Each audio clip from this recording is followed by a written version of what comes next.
여성들은 화장을 안 한 얼굴을 맨얼굴이라 하기도 하고 두 자로 생얼 이렇게 말하기도 하는데, 웬만해서는 화장하지 않은 얼굴을 안 보여주려고 합니다. 왜냐하면 이 화장을 한 얼굴과 화장을 안 한 얼굴이 너무나도 딴 사람 같기 때문에 할 수 있으면 안 보여주려고 합니다. 전에 한번 시장을 가니까 분명히 우리 교인인데 너무너무 병든 얼굴인 겁니다. 그래서 지금 병원에서 나왔습니까? 이래 물어보니까 웃으면서 아픕니다 이러는데 전혀 아픈 것 같지가 않아요. 나중에 알고 보니까 화장 안 한 얼굴이 그렇게 무섭다는 걸 알게 되었습니다. 사람이 전혀 화장도 안 하고 가식도 없고 늘 정직하면 우리가 어떨까요? 물론 속지 않아서 좋기는 하지만 너무 재미가 없고 오히려 불편할 때가 더 많을 겁니다.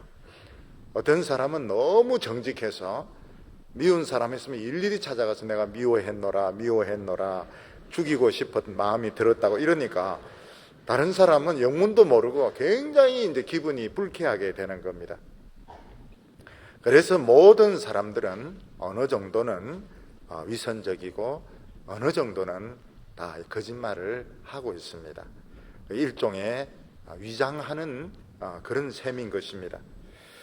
어느 정도 진실해야 되고 또 어느 정도 위선적이어야 되는가 우리가 잘 구별이 되지 않습니다.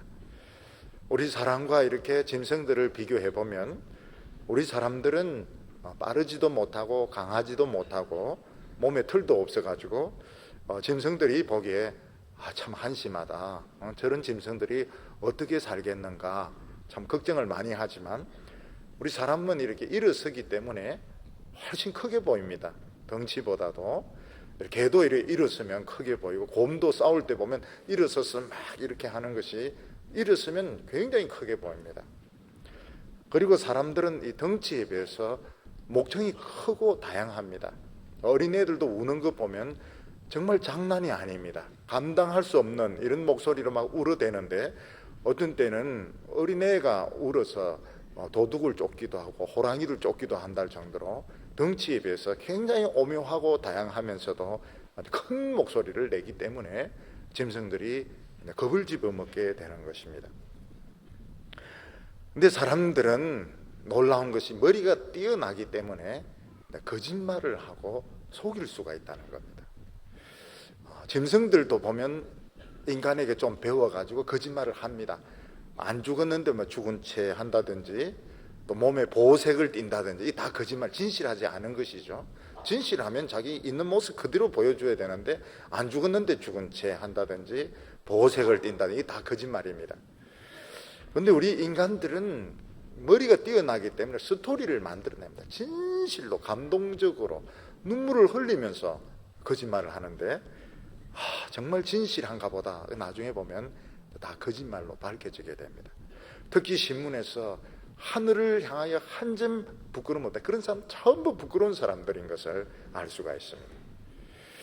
얼마 전에 서울의 어떤 명문 로스쿨에서 공부를 잘하는 학생이 그 교수 연구실에 들어가서 무슨 컴퓨터에 심어 놓으려고 하다가 이게 붙들리는 바람에 망신을 당했는데 공부를 아주 잘하는 사람이라고 하는데 결국은 이 성적의 노예가 되어가지고 결국은 자기 인생을 망치게 되었습니다.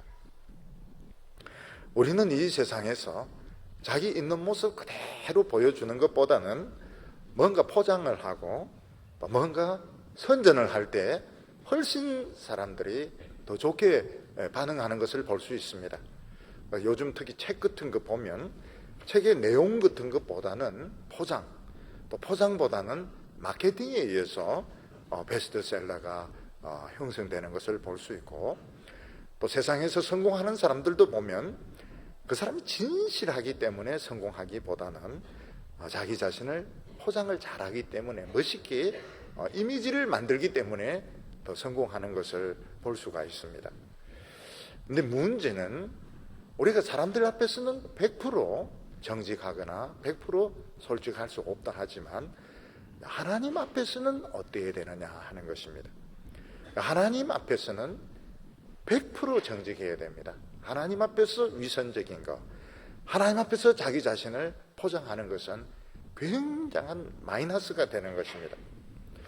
그런데 사람들은 하나님 앞에서도 자기 자신을 포장을 하게 되고 하나님 앞에서도 가식적인 이런 모습을 취할 때가 많은데, 특히 종교인들이 그렇게 많이 한다는 것입니다.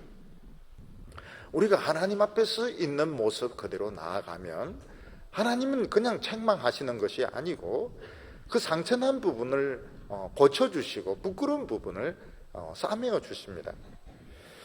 그래서 예수 믿는 사람들 보면 자기 그 실패한 이야기들, 자기 그 부끄러운 이야기들을 그냥 대담하게 하는 것을 볼 수 있는데 사람들이 깜짝 놀랍니다. 어떻게 저런 이야기를 할 수 있는가? 그것은 이미 치료가 되었기 때문에, 아프지 않기 때문에 자기 이야기를 할 수가 있는 겁니다. 우리가 몸에 아직 아픈 부분이 있을 때는 누가 건드리기만 해도 막 소리를 지르고 또 가까이 오기만 해도 방어적인 자세를 취하지만 다 아물고 딱지도 떨어지고 이러면은 남에게 보여줄 수도 있습니다. 예수 믿는 사람들의 놀라운 점이 뭔가 하면 자기 이야기를, 자기 그 실패한 이야기, 자기 그 부끄러운 이야기들을 너무 쉽게 이야기하는데 그거는 이미 치료가 되어서 그런 겁니다. 근데 세상에서 보면 우리가 생각이 참 성공했다고 하는 사람들 중에서 남은 엄청나게 비판하고 남에 대해서는 많은 판단을 하는데 자기 이야기는 절대로 안 하는 사람들이 있습니다. 그리고 누가 조금이라도 자기 그 안 좋은 점 이야기하면 불같이 화를 내고 막 결판을 내려고 하는 모습을 볼 수 있는데, 왜 그런가 하면 상처가 아직 아물지 않아서 아직 이 상처가 아프기 때문에 그런 것을 볼 수가 있습니다. 오늘 하나님께서 우리에게 말씀하시는 것이 우리가 사람들 앞에서는 100% 솔직할 수가 없습니다. 어느 정도는 화장을 하고 어느 정도는 조금씩은 위선적일 수 있지만 하나님 앞에서는 솔직해야 된다고 말하고 있습니다. 오늘 첫 번째로 보면 종교인들의 위선은 굉장한 손해라고 말하고 있습니다. 보통 사람들은 종교에 헌신한 사람들, 스님이나 또 신부나 목사는 다른 사람보다 훨씬 깨끗하고 하나님과 가까울 것이다, 이렇게 생각을 합니다. 왜냐하면 종교를 가진 분들은 남들처럼 돈을 주고 받는 이런 직업이 아니고 또 공사판에서 멱살 잡고 싸우고 욕하는 이런 직업이 아니기 때문에 주로 종교적인 명상을 하고 또 성경책을 읽고 기도하는 이런 성스러운 직업이기 때문에 그 영혼이 깨끗할 것이다, 이렇게 생각을 합니다. 사람들이 어떤 계기가 있기 때문에 신부가 되고 목사가 되고 중이 되고 이렇게 하겠지만 처음에 지원하는 동기는 아마 다 순수할 것입니다. 그런데 막상 종교인이 되고 보면 그 안에도 결국 인간들의 모임이기 때문에 그 안에도 보면 더 높아지려고 하고 그 안에서 보면 더 돈을 많이 받으려고 하고 그 안에서 보면 더 성공을 하려고 하는 이런 것을 보게 되는 것입니다. 사람이 종교에 헌신하는 것은 어떻게 하든지 세상 욕심이나 성공을 버리고 종교에 헌신해서 신에게 봉사하든지 다른 사람에게 봉사하든지 이렇게 하려고 헌신을 하는데 그 안에 세계에 들어가 보니까 그 안에도 여전히 또 다른 세상에 있는 것입니다. 욕심이 있고 유명세가 있고 돈이 있고 위선이 있는 것입니다. 더 문제가 뭔가 하면 종교인들은 그런 탐욕을 이런 성스러운 이런 직업이나 이런 옷으로 포장을 하기 때문에 드러나지 않는 것이 더 문제가 되는 것입니다. 오늘 말씀 누가복음 20장 45절을 보면 모든 백성이 들을 때에 예수께서 그 제자들에게 이르시되 긴 옷을 입고 다니는 것을 원하며 시장에서 문안받는 것과 회당의 높은 자리와 잔치의 윗자리를 좋아하는 서기관을 삼가라. 그들은 과부의 가산을 삼키며 외식으로 길게 기도하니 그들이 더 엄중한 심판을 받으리라. 이렇게 말씀하고 있습니다. 사람은 다른 사람의 속은 들어가 보지 않은 이상은 알 수 없고, 특히 이 성직자들, 종교인들은 더 그 속을 알 수가 없습니다.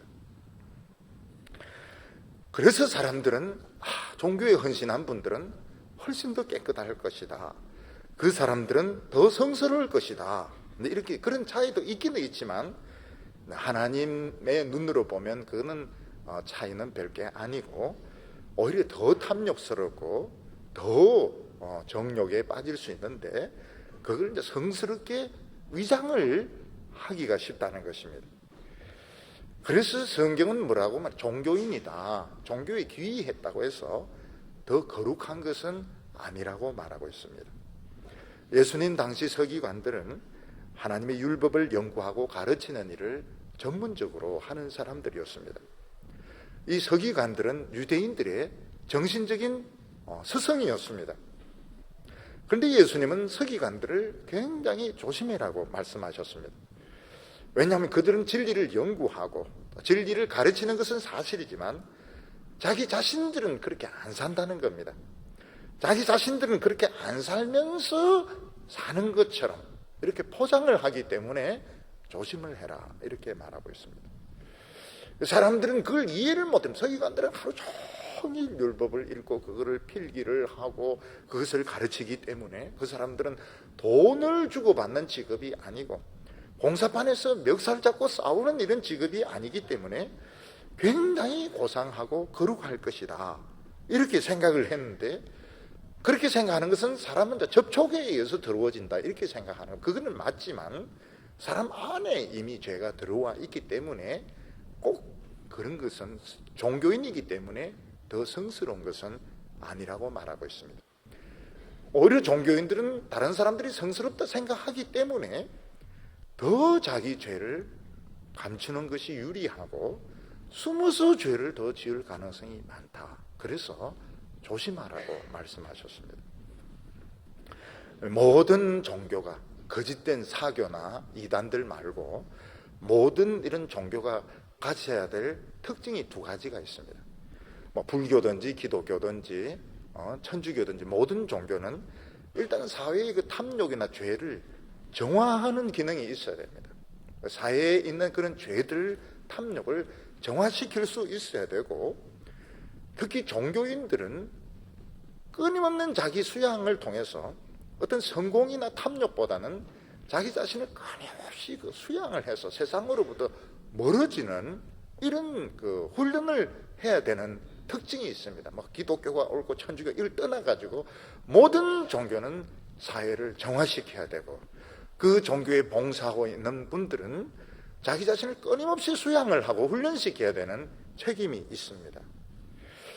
그래서 말씀으로 남을 가르치는 사람은 남을 가르치기 전에 자기 자신을 먼저 가르쳐야 되고, 어떻게 하든지 정직하도록, 어떻게 하든지 100% 정직할 수는 없습니다. 100% 정직하면 사람들이 너무너무 실망을 하고 너무너무 시험에 들 수 있기 때문에 100% 정직하고 솔직할 수는 없다 하더라도 어떻게 하든지 정직하려고 애를 쓰고 참 말씀대로 살려고 몸부림을 쳐야 되고 이렇게 해야 되는데, 처음에는 조금 그렇게 하는 것 같다가 좀 타성이 젖으면은 결국 사람들의 눈만 피하면 된다, 더 어떤 등불 밑이 어둡다고 종교의 세계가 더 탐욕스럽고 더 타락하고 더 위선적일 수가 있다는 것입니다.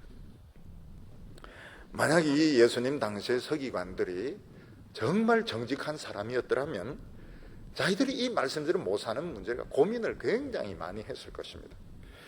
그래서 니고데모 같이 밤에 예수님을 찾아와서 상담을 하기도 했을 것이고, 마틴 루터 같은 이런 경우에는 로마를 가가지고 계단을 막 무릎 꿇고 기어 오르면서 또 자기 자신을 금식을 시키면서 어떻게 하든지 거룩해지려고 몸부림치다가 결국은 안 되는구나, 내 힘으로는 안 되는구나, 결국은 오라 나는 공고한 자로다 하면서 예수님 앞에 나올 수밖에 없습니다. 종교인들이 정말 정직한 사람이라면 자신의 어떤 행위로 거룩해질 수 없다는 것을 알게 되는 겁니다. 누구든지 예수를 만나기 전에는 절대로 양심의 자유를 얻을 수 없고, 종교인들은 이 갈등이 훨씬 더 심한 겁니다. 그런데 자신의 그런 종교인의 복장, 종교인의 신분 뒤에 숨어가지고 자기네 그런 갈등을 이제 감추는 것에 대해서 예수님은 그것을 조심하라고 말하고 있습니다. 서기관들의 포장은 참 훌륭했습니다. 긴 옷을 입고 회당장의 높은 자리에 앉으면 뭔가 학식이 있는 것 같고 성스러워 보이는 것 같았고, 잔치에 참여할 때도 보면 일반인과 구별해가지고 특별석에 모셨습니다. 근데 실제로 그들은 얼마나 탐욕스러운가 하면, 돈 있는 과부 있으면 막 구슬리거나 협박을 해서 그 재산을 빼앗으려고 하고, 그리고 참 엄탕한 짓도 많이 했노라고 말하고 있습니다. 사람들은 누구나 다 하나님 앞에 똑같은 죄인입니다. 많은 청년들은 내가 제일 죄를 많이 지었을까, 그걸 막 괴로워하면서 하나님 앞에 나올까 말까, 빌어먹을 교회 나올까 말까 막 이러면서 나온 분들도 많이 있을 건데, 다 똑같습니다. 사람들은 다 죄인입니다. 하나님께서 뭐라고 말씀하신, 하나님 앞에서는 절대로 위선의 탈을 쓰면 안 된다. 하나님 앞에서는 있는 모습 그대로 내어놓아라. 그러면 예수님께서 그거를 다 고쳐주십니다. 근데 사람들이 하나님 앞에서 자꾸 벽을 만들고 자꾸 위선적으로 행동하면 할수록 그 양심이 점점 굳어지게 되는데, 이게 이제 간경화보다 더 무서운 것입니다. 간경화가, 간이 딱딱해지면 결국은 이제 죽게 되는데, 간경화보다 훨씬 무서운 것이 양심이 딱딱해서 굳어지게 되는 것입니다. 오늘 사람들은 전부 뜨거운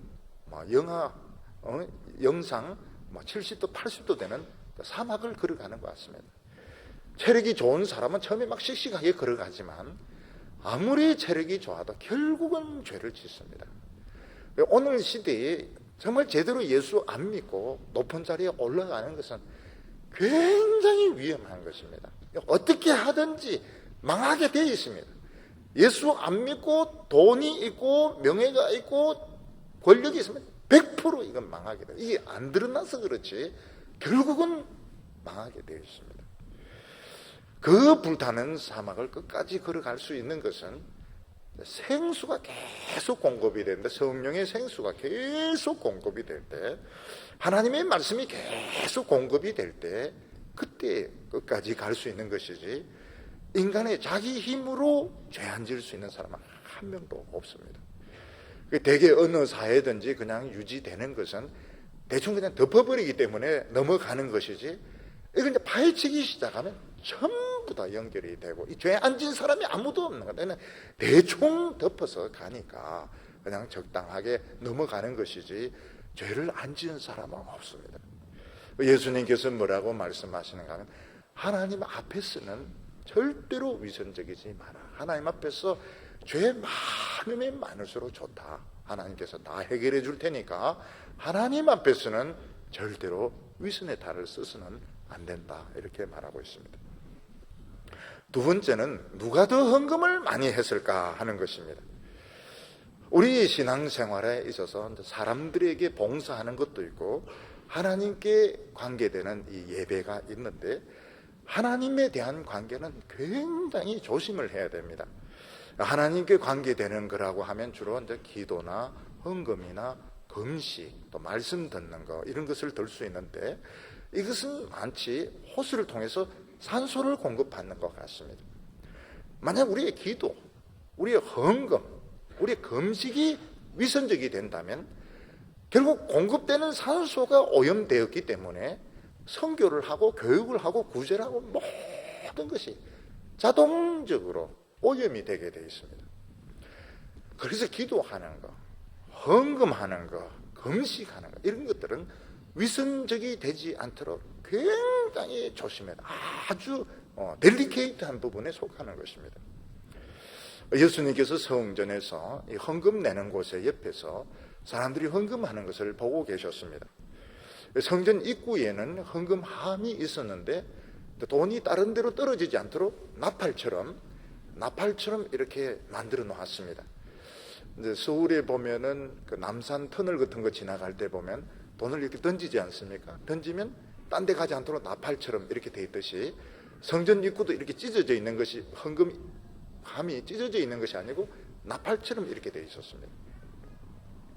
부자들은 그 나팔 소리가 크게 나도록 하기 위해서 돈을 할 수 있으면 작은 동전으로 바꿔서 막 들이부었습니다. 덜덜덜덜덜 들이부으면 사람들이 엄청나게 헌금을 많이 하는구나.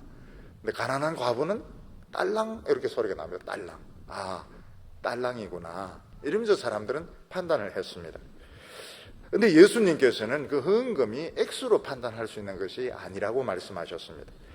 21장 1절에 보면 예수께서 눈을 들어 부자들이 헌금함에 헌금 넣는 것을 보시고 또 어떤 가난한 과부의 2렙돈 넣는 것을 보시고 이르시되 내가 참으로 너희에게 말하노니 이 가난한 과부가 모든 사람보다 많이 넣었도다. 사람들은 그 사람이 헌금한 그 액수만 가지고 판단을 합니다. 근데 예수님께서는 그 액수만 보고 판단하시는 것이 아니고 그 중심을 가지고 판단하시며 그가 가진 것에 대한 그 소유에 대한 믿음을 보시고 판단을 한다고 말했습니다. 부자가 헌금한 것은 액수는 많았지만은 그 사람이 가진 재산에 비하면은 굉장히 적은 액수였고 자기가 가진 소유에 비해서는 액수 자체는 크지만 소유에 비해서는 굉장히 적은 돈이었고 또 그걸 가지고 사람들에게 자기를 나타내려고 했는데 예수님께서는 그것은 좋은 헌금이 아니라고 말씀하셨습니다. 거기에 비해서 가난한 과부는 4절에 저들은 그 풍족한 중에서 헌금을 넣었거니와 이 과부는 그 가난한 중에서 자기가 가지고 있는 생활비 전부를 넣었느니라. 부자는 많이 있는 것 중에서 돈 액수는 많지만 자기가 가지고 있는 것에 비하면 적은 부분이었는데 그것만 가지고도 사실 막 알리고 싶어서 덜덜덜덜 막 부으면서 자랑을 하려고 했는데 그것은 하나님 앞에서 좋은 헌금이 아니라고 말했습니다. 근데 과부는 어떻게 헌금을 했는가? 자기 가지고 있는 돈을 다 바쳤다는 것입니다. 가지고 있는 것을 다 바치면 뭘 먹고 삽니까? 우리 청년들이 지금 돈 비상금 2만 원 있는데 막 설교 은혜를 받아가 은혜를 안 받으려고 막 이럴 수도 이상하게 막 은혜를 받아가지고 2만 원 다 내버렸다. 그게 꼭 좋은 헌금일까? 우리 이제 이런 생각이 듭니다. 만 원만 내고 만 원은 그냥 또 자기 생활비 쓰고 이러면 좋을 것 같은데, 근데 이 과부는 자원 다 들여버렸습니다. 근데 이런 걸 보면 이 과부는 무슨 이런 그 노하우가 있었던 것 같아요. 하나님이 공급해 주는 것에 대한 믿음이 있었던 것 같습니다. 예수님은 그거를 축복해 주셨습니다. 많은 헌금을 바쳤다 이렇게 말씀하셨습니다. 사실 우리 한국이 그동안에 교회를 키우기 위해서, 교회를 키우려면 땅을 사야 되고 건물을 지어야 되고 이러니까 많은 그 헌금을 많이 강요를 했습니다. 그래서 헌금에 대한 이미지도 이제 나빠지게 되고, 또 그렇게 하면 또 부흥회를 해서 헌금을 하게 하니까 부흥회에 대한 이미지도 굉장히 나빠지게 된 겁니다. 교인들이 압니다. 이번에 부흥회 하는 것은 헌금을 거두기 위한 목적으로 하는구나. 이런 것들은 굉장히 잘못하는 겁니다. 헌금이라고 하는 것은 아주 예민한 문제이기 때문에 교회가 위선적이 되지 않도록 사람이 전심으로 정말 하나님에게 원해서 이걸 바치도록 이렇게 해야 되는데, 그 헌금을 많이 내도록 하기 위해서 마치 펀드레이징 하듯이 기금을 모으듯이 막 선전을 하고 이렇게 하는 것은 하나님과 가장 예민한 문제를 오염시키는 거기 때문에 결국 그 교회가 하는 다른 활동들도 오염이, 자동적으로 오염이 되게 되는 것입니다. 이 금식 기도 같은 이런 것들도 그냥 개인적으로 하는 것은 굉장히 좋은 겁니다. 하나님은 그런 것을 참 좋아합니다.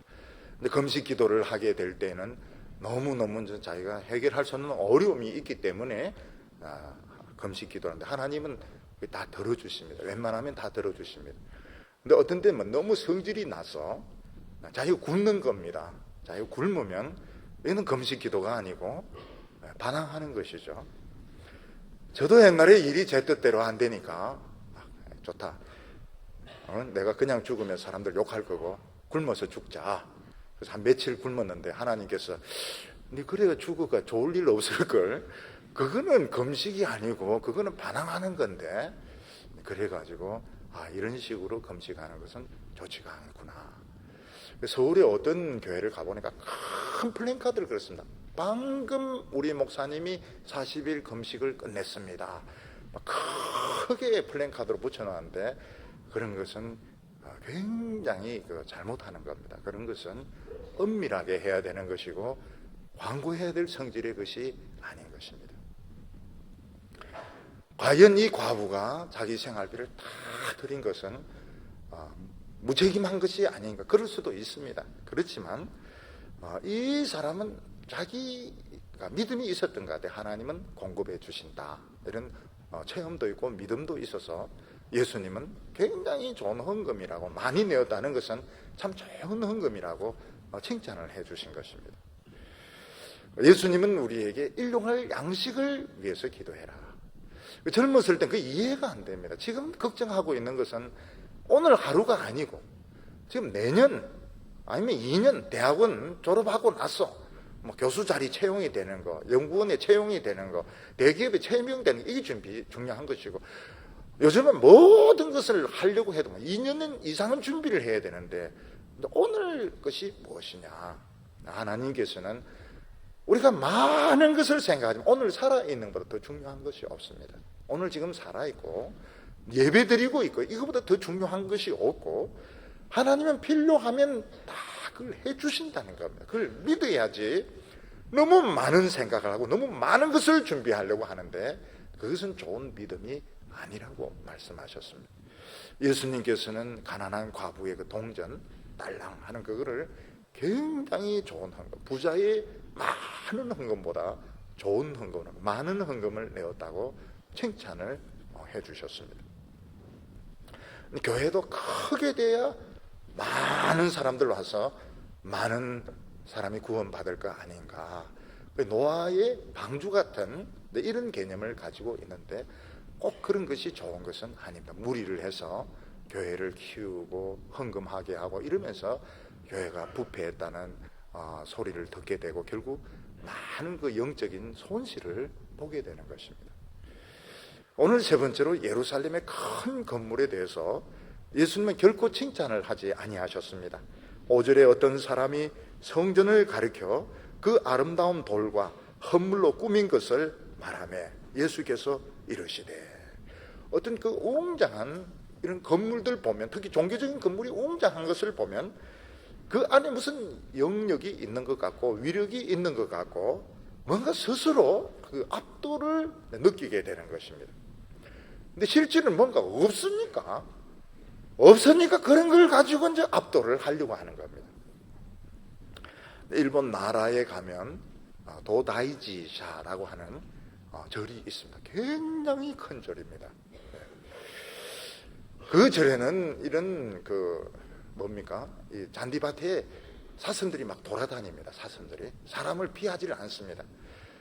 특히 이 사슴들이 얼마나 버릇이 없는가 하면 봉지 들고 와서 뺐습니다. 그 안에 있는 그 과자를 뺏어 먹기 위해서 코로 막 이렇게 하고, 사람들이 이제 관광객들이 단체 사진을 찍으면 이 사이사이 들어와서 자기들도 사진을 찍습니다. 우리 사슴도.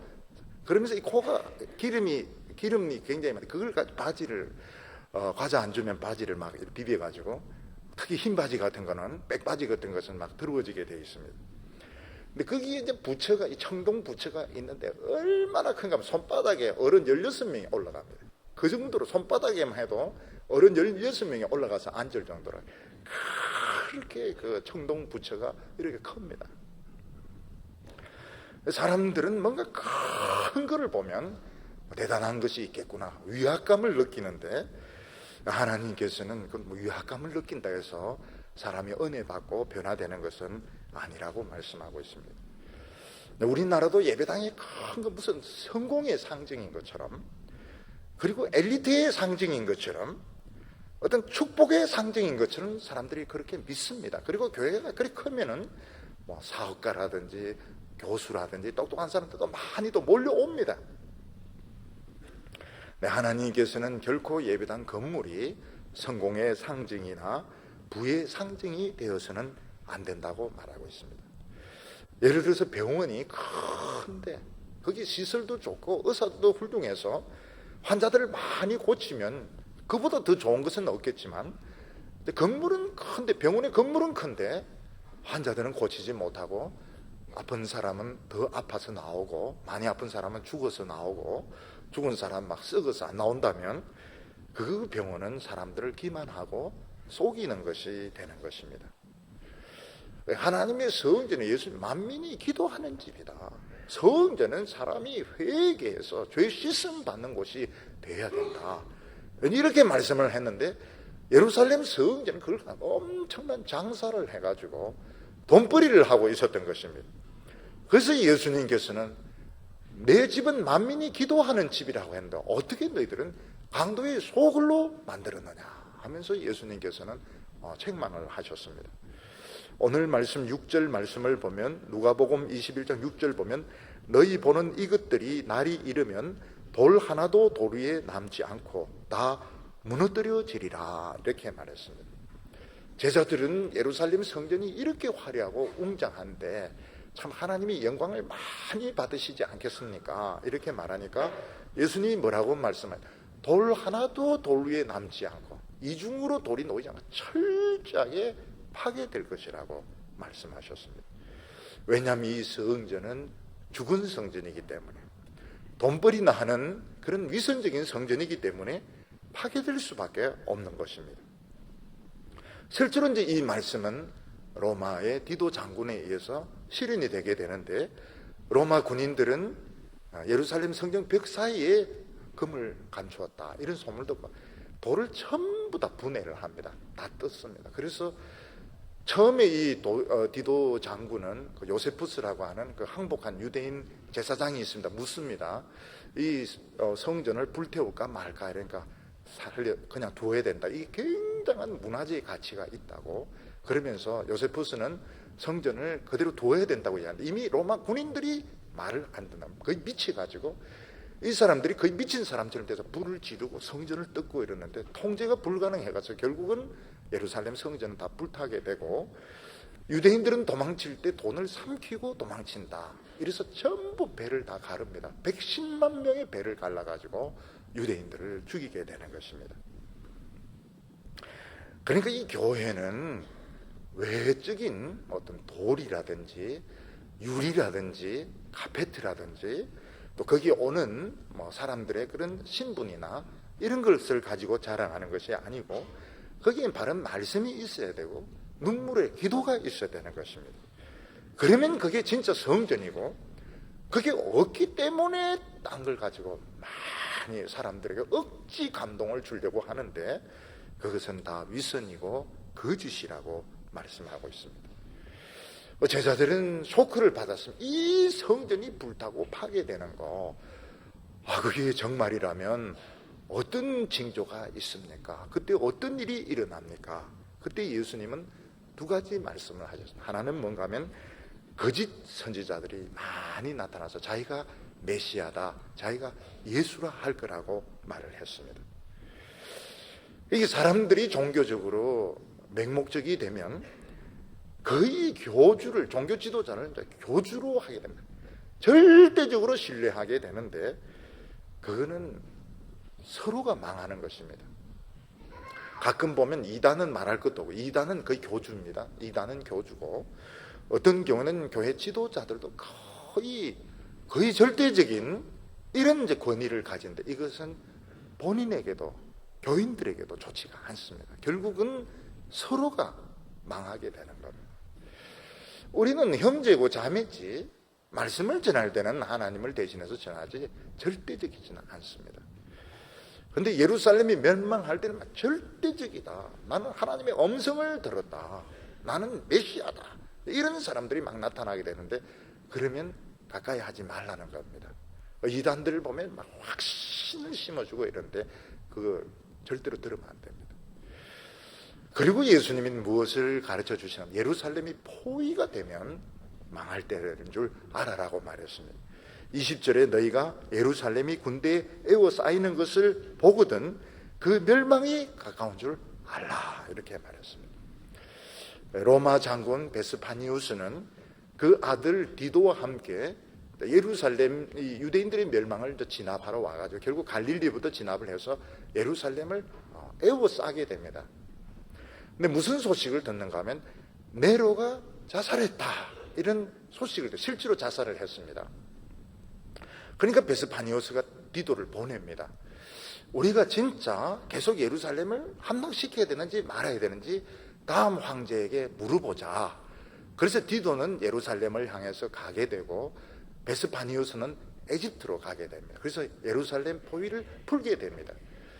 근데 그 1년 동안 황제가 3명이 바뀌게 됩니다. 갈바, 오토, 비텔리우스 3명이 1년에 황제가 3명이 바뀌게 됩니다.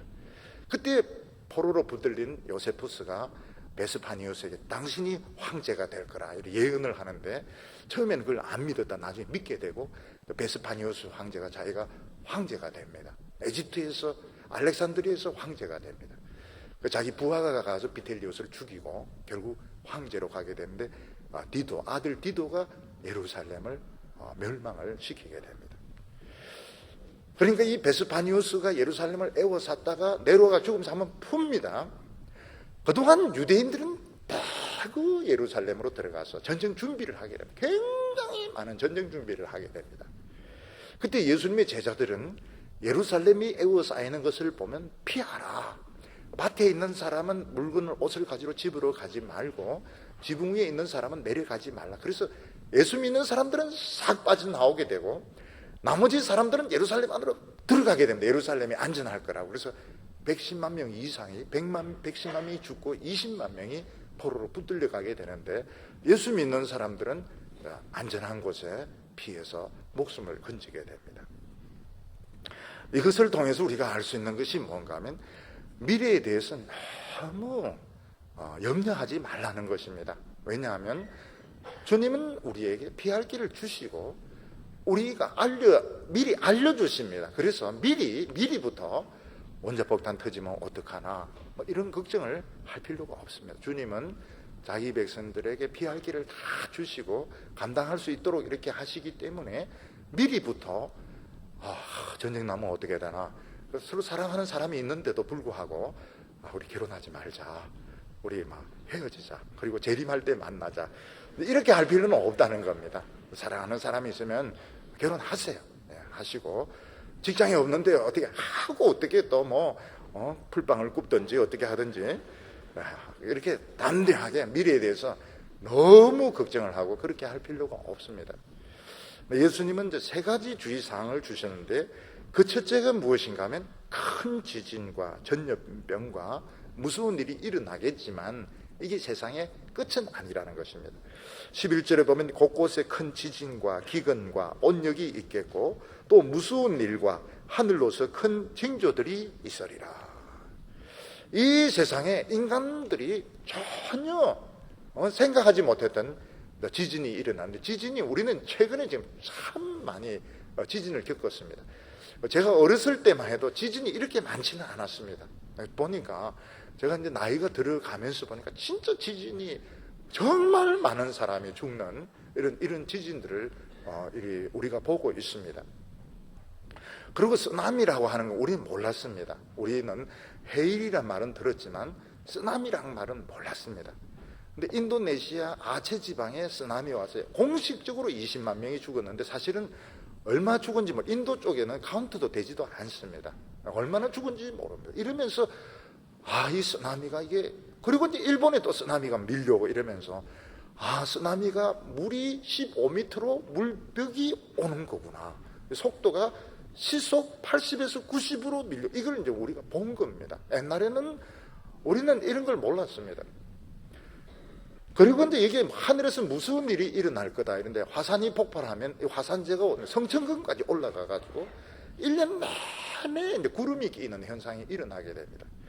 그러면 이제 아일랜드나 이런 데서 농사가 안 되게 되면 엄청 굶어 죽는 겁니다. 그래서 사실은 아일랜드 사람들 미국으로 이민을 많이 갔고, 그 아일랜드 사람이라고 하면 미국 사람들이 굉장히 싫었습니다. 아일랜드 사람들이 이민을 가고, 그 다음에 이태리 사람들이 가고, 그 다음에 이제 우리가 가고, 이렇게 해서 지금 뭐 이게 차례차례로 이렇게 가고 있는데, 우리가 지금 이걸 보고 있는 거예요.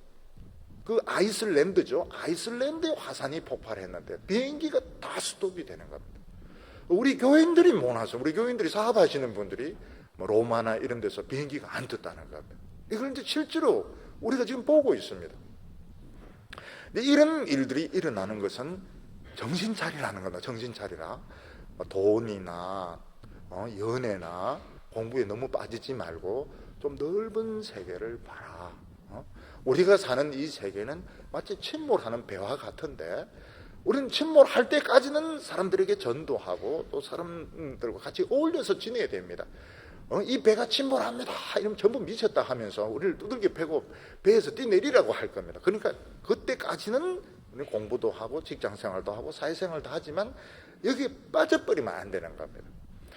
그래서 대학 갓 졸업하고 취직하고 이런 분들 직장에 빠질 필요가 없습니다. 그렇게 가서 같이 술 주는 거 마시고 2차 3차 간다 해서 인정받는 거 아닙니다. 오히려 자기 개성을 가지고 자기 그 정신을 가지고 이런 사람들이 성공할 가능성이 많지, 위에 선배들이 시키는 대로 뭐 술 마시고 따라다니고 뒤처리 이렇게 한다 해서 성공할 수 있는 것도 아닙니다. 공부도 마찬가지인데, 공부도 막 죽어라 하고 교과서만 달달달 외우고 안 되면 막 교수 연구실에 들어가서 컴퓨터 치팅하고 이렇게 한 데서 성공할 수 있는 게 아니고 조금 더 넓게 볼 필요가 있습니다. 성적은 뭐 올라갈 수도 있고 내려갈 수도 있고 이런데, 기도하면 또 하나님 자금을 주세요. 막 돈 있는 기업가들 감동을 주셔가지고 성적이 좀 떨어졌는데도 자금 받기도 하고, 이렇게 하니까 놀라운 일이 일어나는 거예요. 그러니까 너무 그 적은데 집착을 하면 안 됩니다.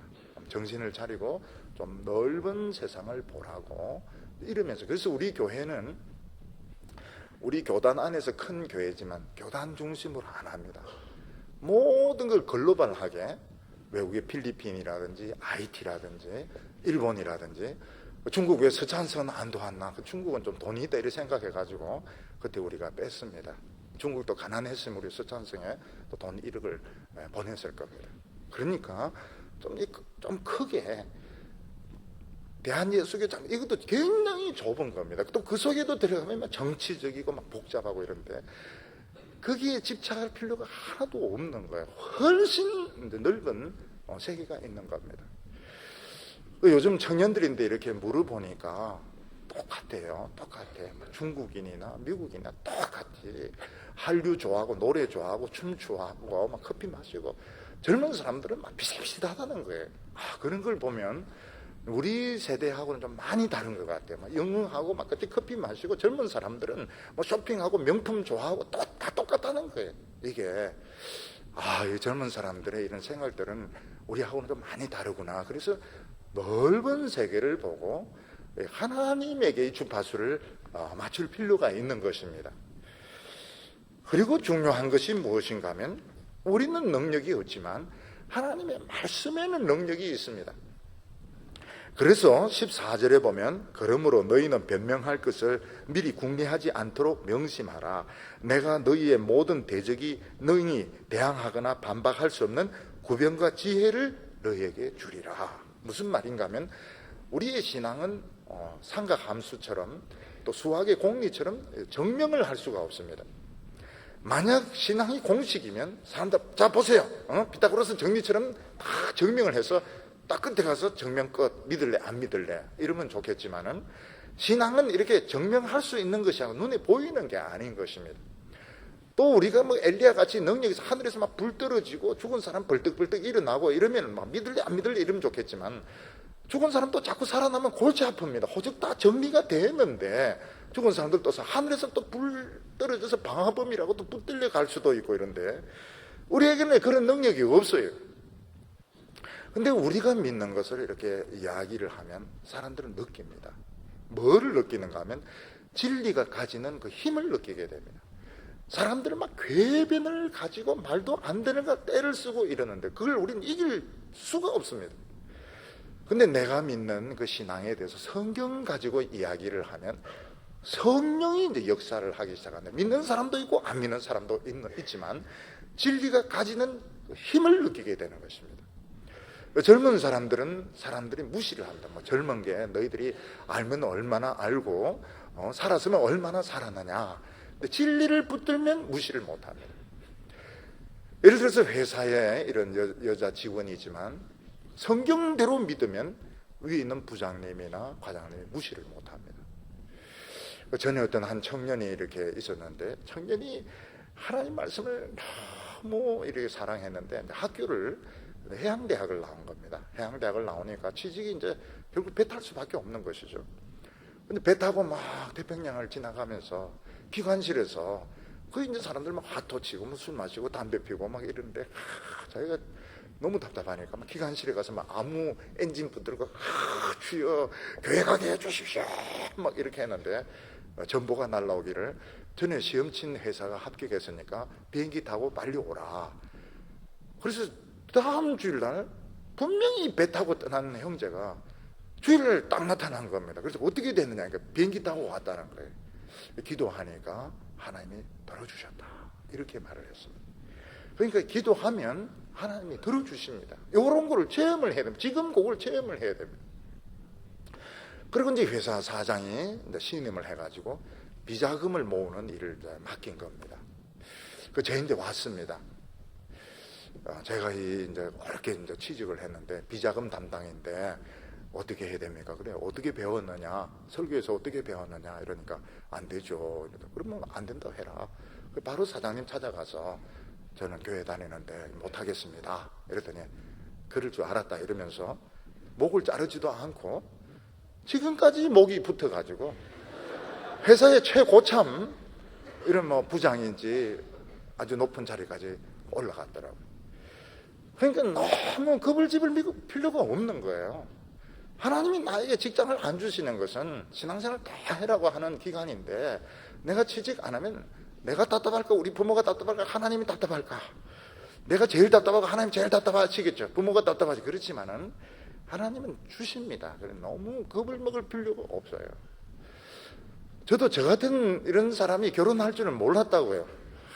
그래서 독신으로 살아야 되나 막 이렇게 했는데 또 하나님이 또 이상하게 또 만나게 이렇게 하셔가지고, 그리고 또 아기가 또 생길 줄 몰랐습니다. 또 제 아내가 막 그 하혈도 심하게 하고 이래가지고 의사 선생은 뭐 아기를 뭐 못 가질 거라 했는데 지금 우리 애 그 소리 들으면 막 내가 뭐 어째서 그런 소리 하냐고. 지금 밥도 잘 먹고 일도 잘 하는데.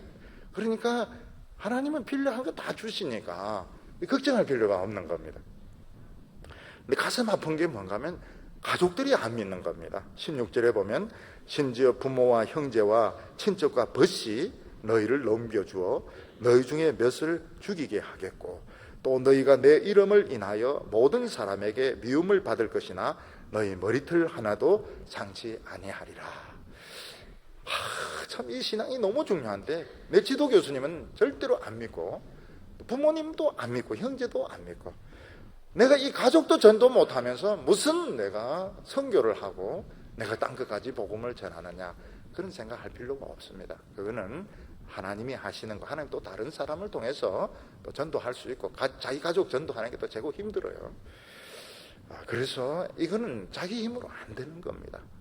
나는 나에게 주어진 다른 사람을 다 책임지려고 하지 마시기 바랍니다. 그 대신에 기도는 계속 해야 돼. 마음속에 부담은 계속 가지고 있어야 됩니다. 그리고 사랑을 해야 됩니다. 끝까지 사랑을 해야 됩니다. 왜냐하면 사랑의 대상이기 때문에 부모님이나 형제나 또는 뭐 교수님이나 예수 안 믿기 때문에 미움하고 적대시할 그럴 필요가 하나도 없습니다. 우리 성도들은 모든 사람들 다 사랑하라고 하나님이 보내셨기 때문에 우리는 미워할 권리가 없습니다. 저주하고 이럴 권리가, 싸워서 이길 필요가 없는 것입니다. 예수님은 너희 인내로 영혼의 구원을 얻으리라 이렇게 말씀하셨습니다. 끝까지 참는 사람이 좋은 것을 다 차지하게 되어 있습니다. 우리가 인내하지 못하면 좀 믿는 것처럼 하다가 포기해버리면 죽도 아니고 밥도 아닌 것입니다. 그러니까 같이 인내해서 하나님이 준비해 놓으신 축복을 받는 여러분들 되시기를 바랍니다. 기도드리겠습니다. 사랑이 많으신 하나님 아버지, 우리 청년들을 참 이렇게 죄도 많고 마음속에 정욕도 끌어오르지만 올해 한 해도 무사히 지켜주셔서 감사를 드립니다. 주여 오늘 이 시간에 내 마음속에 찾아와 주셔서 상처나고 병들고 찢겨진 부분들 깨끗하게 치료하여 주시고 변하여 새 사람 되게 하여 주시옵소서. 내가 하나님 손에 붙들려 있으며 하나님께서 나를 쓰실 줄로 믿습니다. 너무 조급해하지 말고 차분하게 하나님 인도하시는 대로 따라가서 모두 아름다운 삶을 살게 하여 주시고, 특히 오늘 예배 드리면서 내 믿음의 자신감을 찾게 하여 주시고 아름다운 모습을 회복하게 하여 주시옵소서. 예수님의 이름으로 기도하옵나이다.